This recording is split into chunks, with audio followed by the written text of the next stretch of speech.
খাবার লাগে, তার খাদ্য যেটা আছে এটা দৈনন্দিন তার লাগে 4 টনের মতো। তাহলে কয় হাজার কেজি? 4000 কেজি খাবার তার দৈনন্দিন লাগে। একটা হিসাব মোটামুটি, এগুলো যারা বিশেষজ্ঞ এই বিষয়ে তাদের কথা থেকে বলতেছে। তো দৈনন্দিন তার যে খাবারটা লাগে একটা তিমি, এই তিমির খাবার যদি দৈনন্দিন 4000 কেজি লাগে, আমি আপনি দৈনন্দিন কয় হাজার কেজি খাবার খাই? তো সে কি খাবার কি শুধু পানি খায় নাকি অন্য কিছু খায়? তার খাদ্য হচ্ছে এই চিংড়ির মতো এক জাতীয় একটা মাছ, এই জাতীয়। তো দৈনন্দিন এই জাতীয় মাছ আল্লাহ তাআলা তাকে 4000 কেজি খাওয়াইতেছেন। তার কোনো পেরেশানি করতে হয় না, সে চাকরি করতে হয় না, সে ছুটাছুটি করতে হয় না। সে যদি আল্লাহ তাআলার উপর ভরসা করে এই পরিমাণ খাদ্য সে খাইতে পারে, তাহলে আমি আপনি কেন আল্লাহ তাআলার উপর ভরসা করব না? আল্লাহ তাআলার উপর ভরসা করতে হবে। কি পরিমাণ ভরসা করতে হবে? যে পাখিগুলো যেমন কোনো চিন্তা করে না, আল্লাহর হুকুমের অবাধ্য হয় না, তিমিগুলো যেমন আল্লাহর হুকুমের অবাধ্য হয় না, তেমনি আমি আপনিও যদি আল্লাহর হুকুমের অবাধ্য না হই, আল্লাহর হুকুম মেনে আল্লাহর উপর তাওয়াক্কুল করি, অবশ্যই আল্লাহ তাআলা এই পাখিগুলোকে যেভাবে খাবার দেন, এই তিমিগুলোকে যেভাবে আল্লাহ তাআলা তার প্রয়োজন অনুযায়ী খাবার দিতেছেন, তিনিভাবে আমি আপনি মানুষ আশরাফুল মাখলুকাত, শ্রেষ্ঠ মাখলুকাত, আমাকে আপনাকে আল্লাহ রাব্বুল আলামিন ওই পরিমাণ যখন যা প্রয়োজন, যখন যা রিজিক দরকার, সব আল্লাহ তাআলা দিয়ে দিবেন। বলেন সুবহানাল্লাহ। দেখেন, মানুষের মধ্যেও আমরা একটু চিন্তা করি যে আমাদের সন্তান যারা আছে, ছোট ছোট শিশু যারা আছে, তাদের রিজিকের কোনো পেরেশানি আছে? কোনো পেরেশানি নাই। ছোটাছুটি করতেছে, দৌড়াদৌড়ি করতেছে, খেলাধুলা করতেছে, কিন্তু তাকে রিজিক দেওয়ার দায়িত্ব কার? আল্লাহ। আল্লাহ তাআলা বাবা মার অন্তরে এমন দয়া দিয়ে দিয়েছেন, বাবা মা নিজে না খায়া হইল সন্তানকে খাবারের ব্যবস্থা করে দেয়। চিন্তা করার বিষয় যে আমার ঘরে এর উদাহরণ, দৃষ্টান্ত বিদ্যমান, আমি কোথায় দৌড়াইতেছি? শুধু তাই নয়, একটু চিন্তা করেন বড়লোক যারা বাবা মা, বড়লোক বাবা মার সন্তান, তাদের সন্তানদেরকে আমরা কি বলি? তোমার কোনো টেনশন নাই, ঠিক মতো পড়ালেখা করো, আমার কথা মাইনা চলবা, তোমার যখন যা প্রয়োজন খালি একটু ফোন দিবা, বাবার একটু বলবা, তোমার আমাকে যদি বলতে মন না চায় তোমার আম্মুকে বইলো, তোমার টাকা সময় মতো পৌঁছে যাবে। তুমি বিদেশে আমেরিকায় থাকো, অস্ট্রেলিয়া থাকো, যেখানেই তুমি থাকো না কেন, তোমার টাকা, তোমার পয়সা যখন যা লাগবে বাবা তোমাকে আমি পৌঁছে দিব, শুধুমাত্র তুমি একটু ঠিক মতো পড়ালেখা করো। অর্থাৎ আমার কথা তুমি মানো, তোমার যা লাগে সব কে দিব? আমি দিয়ে দিব। তো আপনি বাবা হয়ে যদি আপনার নিজের কোনো গ্যারান্টি আছে? আমার নিজের কোনো গ্যারান্টি আছে? আমার নিজের গ্যারান্টি নাই, কিন্তু আমার সন্তানকে আমি এভাবে গ্যারান্টি দিতেছি, বাবা যখন যা লাগে তুমি বলবা, শুধু শুধু একটু ভালো করে বলবা, একটু আমার কথা মাইনা চলবা, তাহলে তোমার কোনো কিছুর অভাব হবে না। আমার সন্তানের যদি এই অবস্থা হয়, আমার আল্লাহ তাআলা বলতেছেন, ওয়া মান ইয়াতাওয়াক্কাল আলা আল্লাহ, আমার যেই বান্দা আমার উপর ভরসা করবে, আমার যেই বান্দা আমার উপর তাওয়াক্কুল করবে, তার রিজিকের দায়িত্ব আমি আল্লাহ নিজে নিয়ে নিলাম। সুবহানাল্লাহ। তাহলে বড়লোক বাবা মা, তার সন্তান আর্থিকভাবে স্বাবলম্বী বাবা মা, তার সন্তান যদি তার কোনো পেরেশানি উঠাইতে না হয়, তার কোনো যদি কোনো চিন্তা না থাকে, শুধু পড়ালেখা করবে, শুধু বাবা মার কথা মানবে, বাবা মা তাকে সময় মতো তার যা প্রয়োজন পৌঁছে দেয়, তাহলে আমার আপনার রব, যিনি গোটা পৃথিবীর শুধু মালিক নয়, বিশ্ব জগতের মালিক, যার দরবারে কোনো কিছুর অভাব নাই, পৃথিবীর মধ্যে দুর্ভিক্ষ লেগে যেতে পারে, পৃথিবীর ধনভাণ্ডারগুলো খালি হয়ে যেতে পারে, সমস্ত সমুদ্রগুলো শুকিয়ে যেতে পারে, সব কিছু যখন শেষ হয়ে যাবে, কিন্তু আমার রব, আপনার রব, সকলের রব আল্লাহ রাব্বুল আলামিনের ধনভাণ্ডারের মধ্যে কোনো কিছু কম নাই।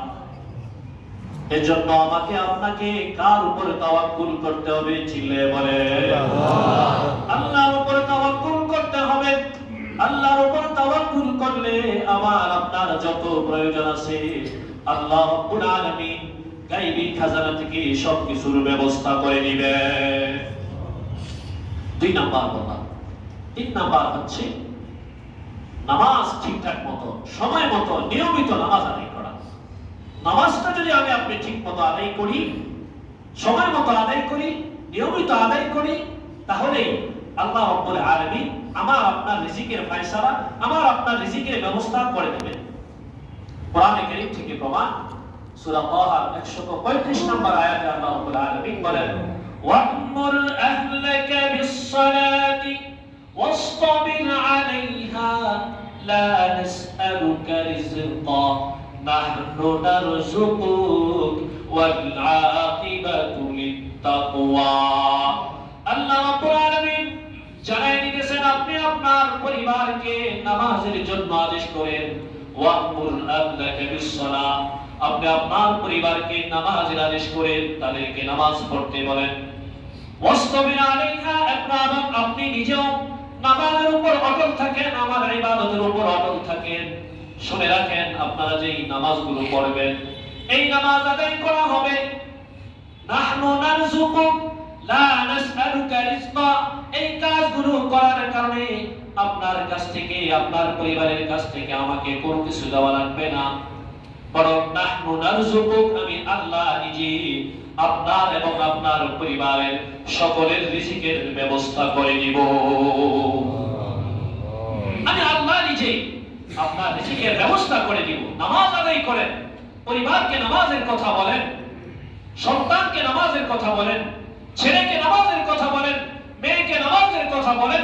আপনার রিজিকের ব্যবস্থা, আপনার রিজিকের ফয়সালা আমি আল্লাহ নিজেই ব্যবস্থা করে দিব।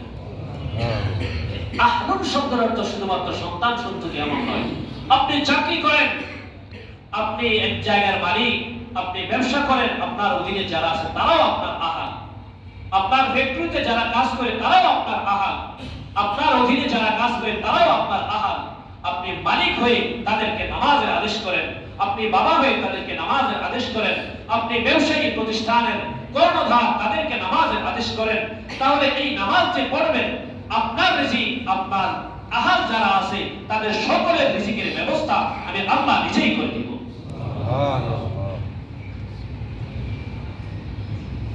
এই রিজিকের পেরেশানি আজকে আমাকে আপনাকে এদিক সেদিক দৌড়াইতেছে, এদিক সেদিক নিয়ে যাইতেছে। একটা ঘটনা শোনাই, হযরত মুসা আলাইহিস সালামের ঘটনা। মুসা আলাইহিস সালামের ব্যাপারে বর্ণিত আছে যে মুসা আলাইহিস সালাম আল্লাহ তাআলার সাথে কথা বলতেছিলেন। তিনি কেমন ছিলেন? তিনি তো ছিলেন কালিমুল্লাহ, আল্লাহ রাব্বুল আলামিনের সাথে সরাসরি কথা বলতেন।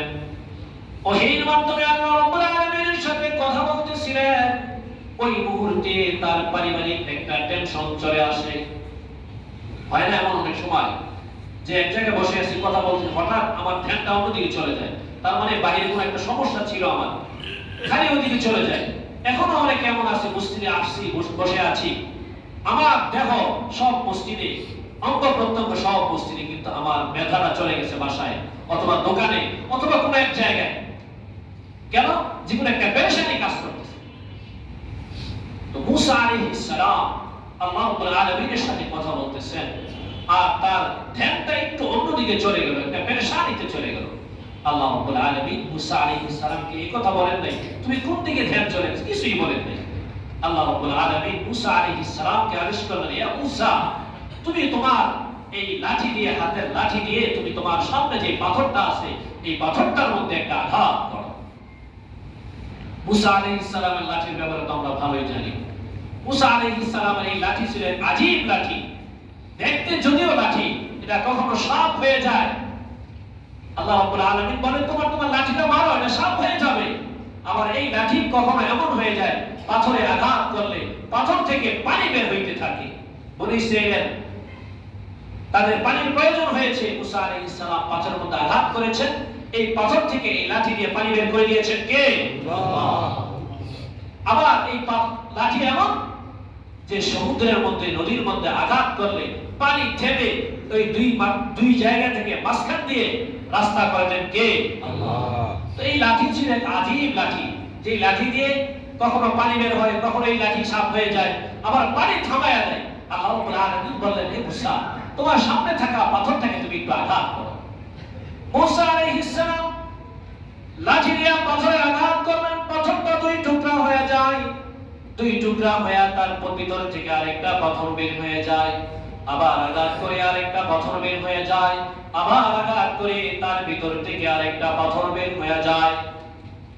যখন এই পাথরটা বের হয়ে যায়, মুসা আলাইহিস সালাম দেখতে পেলেন জাররা পরিমাণ একটা পোকা দেখা যায়। জাররা পরিমাণ বলা হয় ধারণা করার জন্য বলতেছি, একটা বালু কণাকে যদি 70টা ভাগ করা হয় তাহলে যেই পরিমাণ ছোট, এই পরিমাণ ছোট জিনিসকে জাররা বলা হয়। বলতে পারেন মুসা আলাইহিস সালাম এত ক্ষুদ্র জিনিসটাকে কিভাবে দেখলেন? আল্লাহ রাব্বুল আলামিন কুদরতিভাবে তাকে দেখিয়ে দিয়েছেন।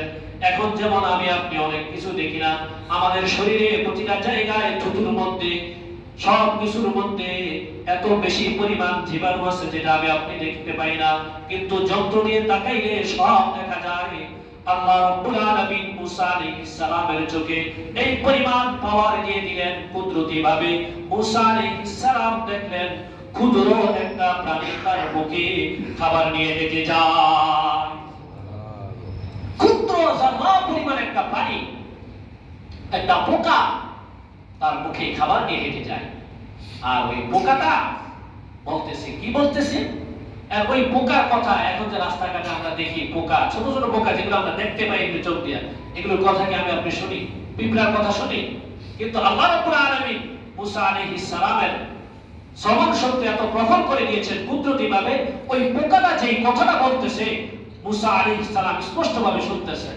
ওই পোকাটা এই খাবারটা মুখে নিয়ে যায় আর বলে, সুবহানা মান ইয়ারানি, সুবহানা মান ইয়ারানি ওয়া ইয়াসমাউ কালামি, ওয়া ইয়াসমাউ কালামি ওয়া ইয়াযকুরুনি ওয়া ইয়ারযুকুনি ওয়া লা ইয়ানসানি।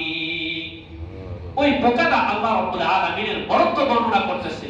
ওই সত্তা কতই না পবিত্র, সুবহানা, ওই সত্তা কতই না পবিত্র, মাইয়ারানি, আমি এত ক্ষুদ্র, এত ছোট, এক পাথর দুই পাথর, এত পাথরের ভিতরেও যেই রব আমাকে দেখতেছেন, আমি ওই রবের পবিত্রতা ঘোষণা করতেছি। ওয়া ইয়াসমাউ কালামি, এবং আমি এত ক্ষুদ্র হওয়া সত্ত্বেও আমি যেই কথাগুলি বলি, আমি রবের তাসবিহ পাঠ করি, আমি রবের বরত্ব বর্ণনা করি, পবিত্রতা ঘোষণা করি, আমার এই কথাগুলো আমার রব শুনতেছে। ওয়াসমাউ কালামি ওয়ায়ারযুকুনি, এবং আমি যে এত ক্ষুদ্র হওয়ার পরেও এক পাথর, দুই পাথর, তিন পাথর, চার পাথরের ভিতরে আমার রব আমাকে রিজিক দিতেছেন। আমার যখন যা প্রয়োজন, রিজিক আগেই বলেছি, রিজিক কি? যখন যার যেটা প্রয়োজন, আমার যখন যা প্রয়োজন এই রিজিক আমাকে দিতেছে আমার রব। এজন্য আমি আমার রবের কথা, রবের বরত্ব, রবের পবিত্রতা ঘোষণা করতেছি। ওয়ায়াযকুরুনি, এবং আমার রব আমাকে স্মরণে রেখেছে যে রবের এত কোটি কোটি অগণিত মাখলুক আছে, আমি এত ছোট, আমাকে তো মনে না রাখারই কথা, কিন্তু আমার রব তো আমাকে কি করতেছেন? স্মরণ করেছেন। ওয়ালা ইয়ানসানি, আমাকে আমার রব ভুলেন নাই। এই কথাগুলো বলে বলে সে আল্লাহ রাব্বুল আলামিনের তাসবিহ পাঠ করতেছে। মুসা আলাইহিস সালাম যখন এটা দেখলেন, মুসা আলাইহিস সালামের ভিতর অন্তর্চক্ষু ঘুরে গেল।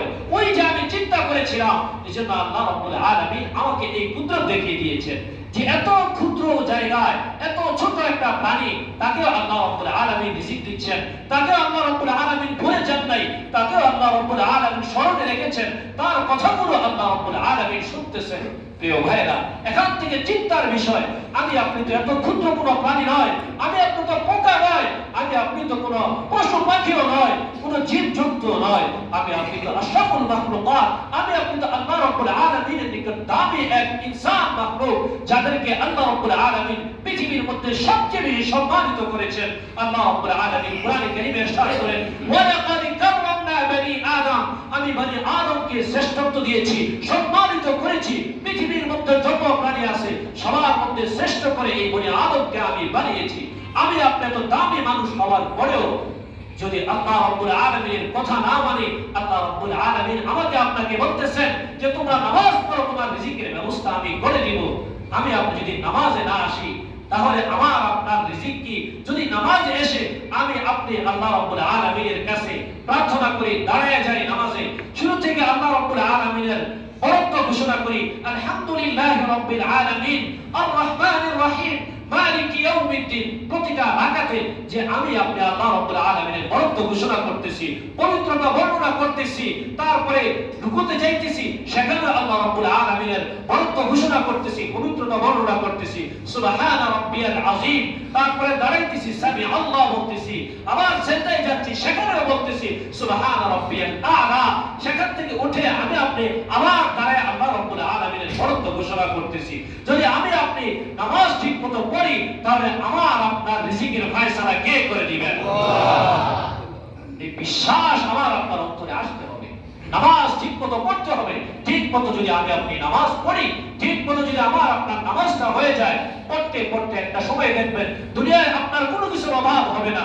পৃথিবীর মধ্যে যখন একজন সন্তান তার বাবার কথা মেনে চলে, বাবা তাকে কোনো কিছু দিতে কার্পণ্য করে না, তার অভাব যতই থাকুক, যত কষ্টই হোক, সন্তানকে কষ্ট দেয় না, আমি আপনি আল্লাহ রাব্বুল আলামিনের এত দামি মাখলুক, আমি আপনি যদি আল্লাহ রাব্বুল আলামিনের কথা মানি, আল্লাহ রাব্বুল আলামিন আমাকে আপনাকে কখনো ভুলবেন না, আমাকে আপনাকে কখনো কষ্ট দিবেন না।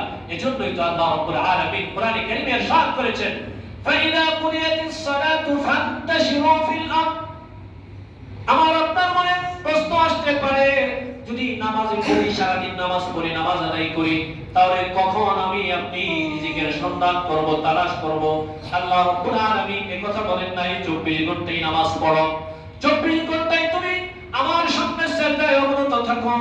আল্লাহ রাব্বুল আলামিন কোরআনে কারীমে বলে দিয়েছেন, যখন তোমার নামাজ আদায় হয়ে যায়, ফজরের নামাজ আদায় হয়ে যায়, জমিনে ছড়িয়ে পড়ো, যোহরের নামাজ আদায় হয়ে যায়, জমিনে ছড়িয়ে পড়ো, আসরের নামাজ আদায় হয়ে যায়, জমিনে ছড়িয়ে পড়ো, মাগরিবের নামাজ আদায় হয়ে যায়, রিজিক অন্বেষণের জন্য তুমি জমিনে ছড়িয়ে যাও, এশার নামাজ আদায় হয়ে যায়, তুমি রিজিকের জন্য জমিনের মধ্যে ছড়িয়ে যাও, ফান্তাশিরু ফিল আরদ, জমিনে তুমি ছড়িয়ে পড়ো, ওয়াবতাগু মিন ফাদলিল্লাহ, আর আমি আল্লাহর অনুগ্রহ তুমি আমার কাছে তালাশ করো, আমার কাছে তুমি, আমি আল্লাহর পক্ষ থেকে দয়া চাও, রহমত চাও, আমি আল্লাহ তোমাকে রিজিক দিয়ে দিব। রিজিকের ফয়সালা কে করবেন? চিন্তা করেন কে? আল্লাহ রাব্বুল আলামিন। নামাজ যদি ঠিকমতো আদায় করি, তাহলে আমাকে আপনাকে রিজিকের মধ্যে কোনো কমতি করবেন না, কম দিবেন না, বরং রিজিক আমার আপনার বাড়ায় দিবেন আমার আল্লাহ। ওয়াবতাগু মিন ফাদলিল্লাহ, আল্লাহর অনুগ্রহ তালাশ করো। এখন কামাইয়ের ক্ষেত্রে আমি আপনি যে ছড়ায়া করব, ওই জায়গার মধ্যেও আমাকে আপনাকে আল্লাহর অনুগ্রহ পেতে হলে আল্লাহর বিধান অনুযায়ী আমাকে আপনাকে চলতে হবে। নামাজও পড়লাম, নামাজের পরে আবার গিয়ে হারাম কাজে লিপ্ত হয়ে গেলাম, সেটা আল্লাহ তাআলার অনুগ্রহ পাওয়া যাবে না। সাখাতুল্লাহ চলে আসবে, আল্লাহর পক্ষ থেকে গুসরা চলে আসবে, আল্লাহর পক্ষ থেকে রাত চলে আসবে, আযাব চলে আসবে। পৃথিবীর মধ্যে আজকে আমরা এত পেরেশান, এত কিছু, সব কারণ তার বিধান আমরা মানতে পারি না। এজন্য তিনটা কথা বললাম, সময় সংক্ষেপ, এজন্য আর বলবো না। যে তিনটা কথা বললাম সেই কথাগুলো আবারও বলছি। এক নাম্বার কি বলেছে? এক নাম্বার হচ্ছে ইস্তিগফার করা। আমার গুনাহ হয়ে গেছে, আমার অন্যায় হয়ে গেছে, আল্লাহ রাব্বুল আলামিনের কাছে আমি আপনি তওবা করে ফেলি, আল্লাহ রাব্বুল আলামিনের কাছে মাফ চাই, আল্লাহ রাব্বুল আলামিন রিজিকের সমস্যা দূর করে দিবেন। দুই নাম্বার হচ্ছে সব সময় যে কাজই করি না কেন মনে করতে হবে এটা হচ্ছে আমি আমার চেষ্টা করলাম, কিন্তু আমার ভরসা, আমার চিন্তা, আমার বিশ্বাস, আমার ধ্যান, আমার ধারণা সব থাকবে আমার রিজিক আমার রব, আমার আল্লাহই দিবেন। তিন নাম্বার হচ্ছে নামাজ সময় মতো ঠিক মতো আমরা নামাজ আদায় করি। এর ফাঁকে ফাঁকে, এর সুযোগে সুযোগে দুনিয়াবে যার যে পেশা আছে, যার যে কাজ আছে, যার যে কর্ম আছে, সেই কর্মে আমরা লেগে থাকি এবং আল্লাহর বিধান অনুযায়ী আমরা চলি, তাহলে দেখবেন আমার আপনার রিজিকের কোনো অভাব হবে না, বরং দিন দিন আমার আপনার রিজিক বাড়িয়ে দিবেন কে? আল্লাহ। আল্লাহ রাব্বুল আলামিন আমাদের সবাইকে কথাগুলো বুঝা, কথাগুলো মানা, আমল করার তৌফিক দান করুন। সবাই বলেন আমিন। ওয়া আখির দাওয়ানা আলহামদুলিল্লাহি রাব্বিল আলামিন।